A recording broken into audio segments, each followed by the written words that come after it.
Assalamualaikum warahmatullahi wabarakatuh. Perkenalkan, nama saya Fadila Aulia, NIM 2248201062 dari kelas 6B. Di sini saya akan menjelaskan rangkuman tentang nutraceutical. Yang pertama itu, nutraceutical adalah jenis makanan yang memiliki manfaat untuk kesehatan secara medis, termasuk untuk pencegahan dan pengobatan penyakit.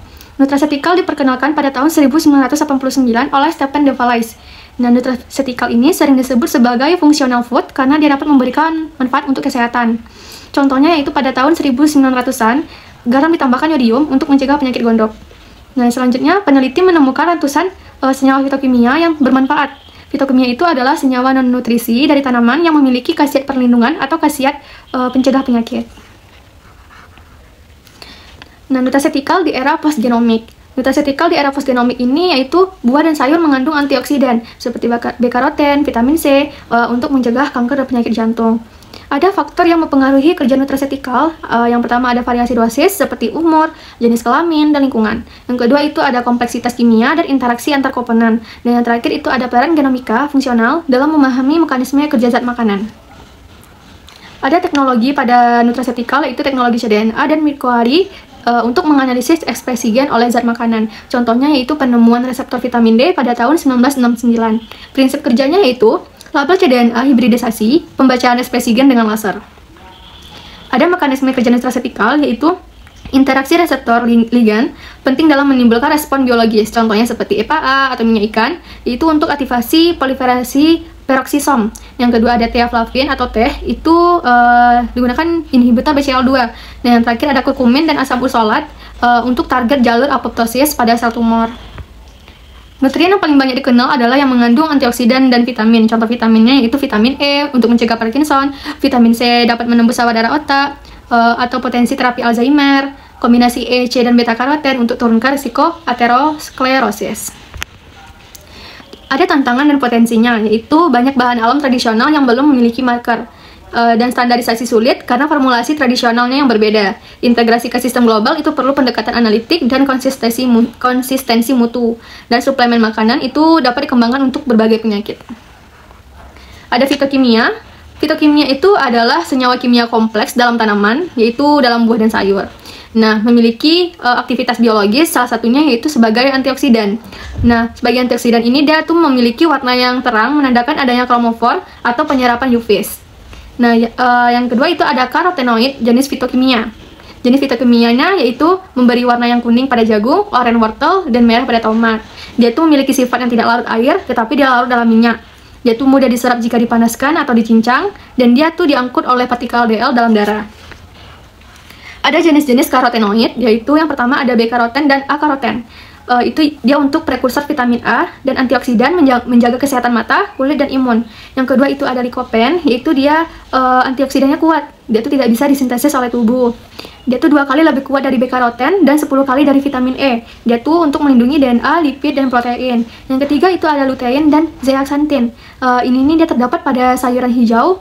Fungsinya yaitu untuk menjaga kesehatan mata dan mencegah katarak. Yang terakhir ada astaxanthin. Astaxanthin ini dia tuh tidak menjadi vitamin A. Dia tuh untuk bermanfaat kesehatan kulit, otot, dan degenerasi sel.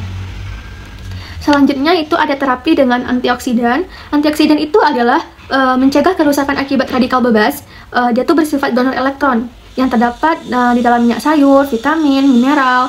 Nah, dia tuh tubuh kita juga memiliki antioksidan endogen dan membutuhkan eksogen. Nah, mekanisme antioksidan dalam tubuh itu ada enzim penting yaitu SOD, katalase, dan glutathione. Sistem mitokondrianya menghasilkan radikal bebas dan dinetralisir oleh antioksidan. Makanya penting untuk menjaga integritas DNA, enzim, dan membran sel. Selanjutnya itu ada jenis-jenis bahan alam yang digunakan sebagai nutraceutical, yaitu ada distandarisasi dan belum standarisasi. Yang distandarisasi itu ada kandungan fitokimianya diketahui dan dianalisis. Kalau yang belum itu sudah dikenal manfaat dan markernya, tapi belum ada standar tetapnya. Selanjutnya itu ada kerusakan bahan pangan. Bahan pangan di udara terbuka akan mengalami kerusakan. Faktor yang mempengaruhi kerusakannya yaitu jenis bahan pangan dan kondisi lingkungan. Kerusakannya itu seperti penyimpangan yang tak dapat diterima oleh panca indera atau parameter tertentu. Selanjutnya ada tanda-tanda kerusakan seperti tekstur berubah dari keras ke lunak, contohnya tentang wortel, dari lunak ke keras, contohnya tepung, dari kental ke encer, contohnya telur atau jelly. Yang kedua itu ada rasanya menyimpang, seperti sirup yang jadi asam dan minyak jadi tengik. Nah, yang ketiga itu ada aromanya menyimpang, seperti busuknya telur, ikan, dan daging. Nah, yang terakhir itu ada penampakan visual, seperti dia tuh berlendir atau berjamur pada roti. Nah, selanjutnya ada klasifikasi bahan pangan berdasarkan laju kerusakan. Dia tuh mudah rusak, seperti susu, ikan, telur, dan daging. Yang agak mudah rusak itu ada buah-buahan dan sayuran. Yang tidak mudah rusak itu serealia dan kacang-kacangan. Penyebab kerusakannya yaitu yang pertama ada pertumbuhan mikroba, aktivitas enzim, serangga, parasit, dan pengerat, ada kandungan air, suhu, oksigen, cahaya, lama penyimpanan. Dan jenis kerusakannya itu ada mikrobiologis, mekanis, fisik, kimia, dan biologis. Untuk mencegah kerusakan bahan pangan yaitu untuk menjaga kualitas bahan pangan agar kandungan gizi, senyawa bioaktif, dan fitokimianya tetap terjaga hingga dikonsumsi. Ada metode umum untuk pencegahannya yaitu pengawetan suhu tinggi atau termal, yang kedua pengaweten kimia, yang ketiga penyimpanan pengeringan, yang terakhir ada balancing atau pemanasan singkat.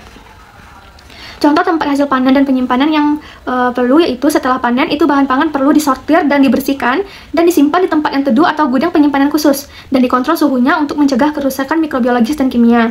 Ada faktor pentingnya yaitu ada kelembapan, suhu ruang, dan paparan cahaya dan oksigen. Ada proses blanching yaitu adalah pemanasan cepat atau biasanya air panas atau uap selama 1-5 menit lalu langsung didinginkan. Tujuan blanching yaitu inaktivasi enzim perusak, menjaga warna dan tekstur, mengurangi mikroba permukaan, dan mempermudah proses pengolahan selanjutnya. Ada pengawetan suhu tinggi dan pengawetan kimia. Pengawetan suhu tinggi ini yaitu pasteurisasi, yaitu suhu sedang untuk membunuh patogen. Sterilisasi yaitu suhu tinggi untuk membunuh semua mikroba. Kalau pengawetan kimia itu ada bahan pengawet alami seperti asam nitrat, garam, dan cuka. Kalau bahan sintetis itu ada benzoat, nitrit dengan batas aman. Tujuannya itu untuk mencegah adanya pertumbuhan bakteri, jamur, dan ragi. Selanjutnya itu ada pengeringan dan aktivitas air atau AW. Pengeringan yaitu untuk mengurangi kadar air untuk memperlambat pertumbuhan mikroba. Tujuannya itu untuk menjaga stabilitas bahan bioaktif.